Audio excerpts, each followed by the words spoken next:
This is my PS3. It did have the yellow light of death.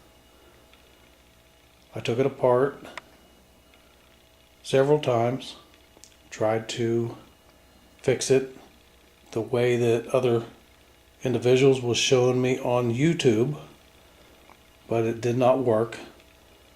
So this is just an overview of what I did to fix mine.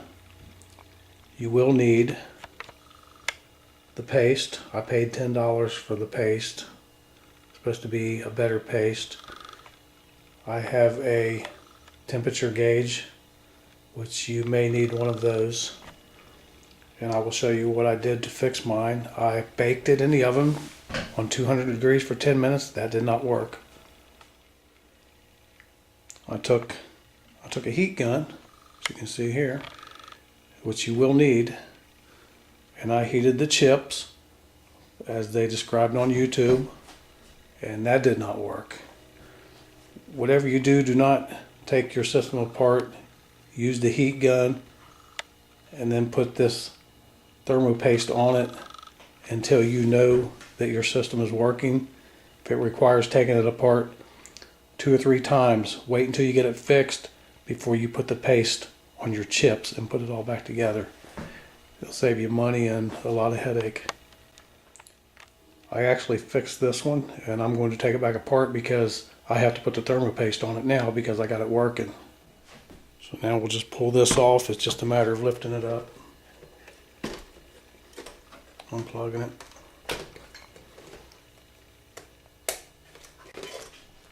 Now we'll take the card reader off. This is the 80 gigabyte CHE01 model.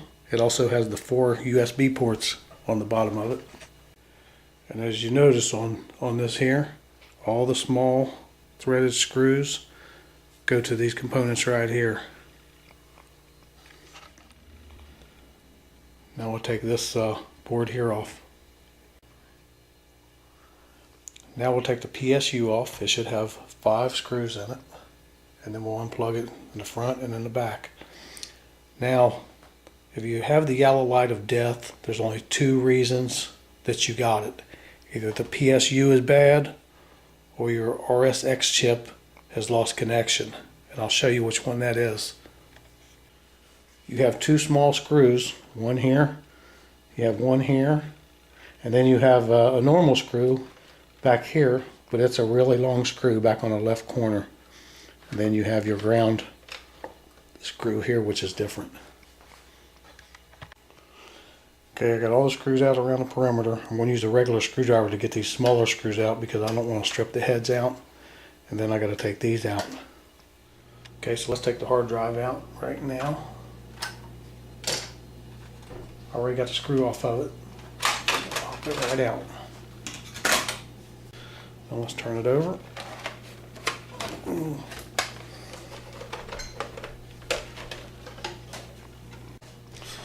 Unplug the fan. Okay, you might as well take your screws out here because we're going to take the whole plate off. Yeah, just unplug the battery.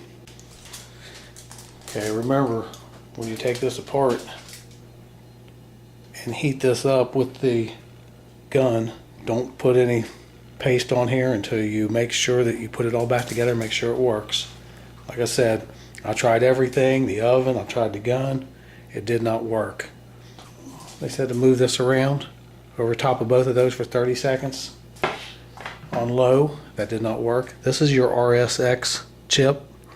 This is the chip you're worried about right here. This is the one that breaks loose from the board. You don't have to worry about this one. It's this one here.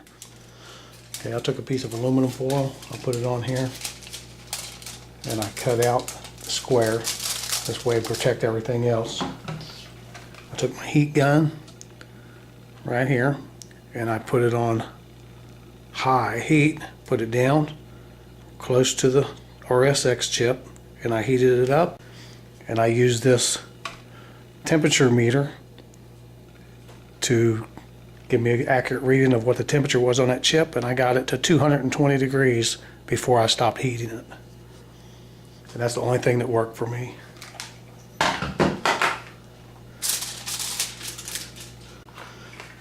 Now I'm going to go ahead and take my thermopaste and I'm going to paste these up.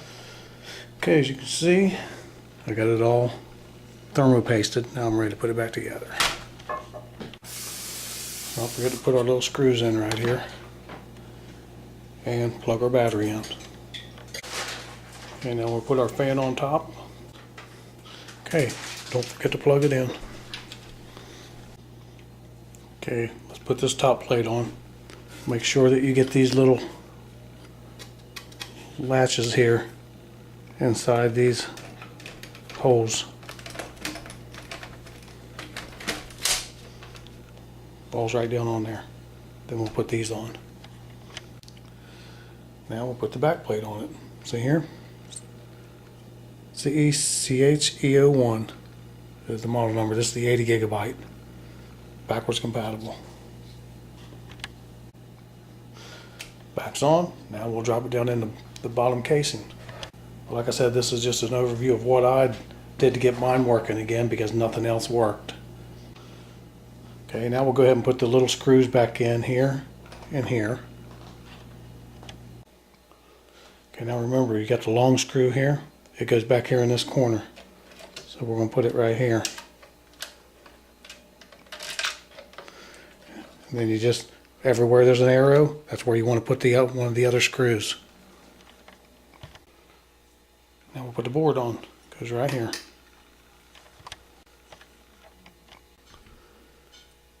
And don't forget to hook up your ground wire.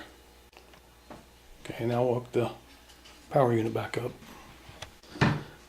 Now we'll hook up the bottom board. Okay, bolt it up. Now you got to bolt this little canister here up, back here in the back. Now we'll hook up the card reader right here. Now we'll put the Blu-ray disc back on it. Now we'll put the hard drive back in it and the cover.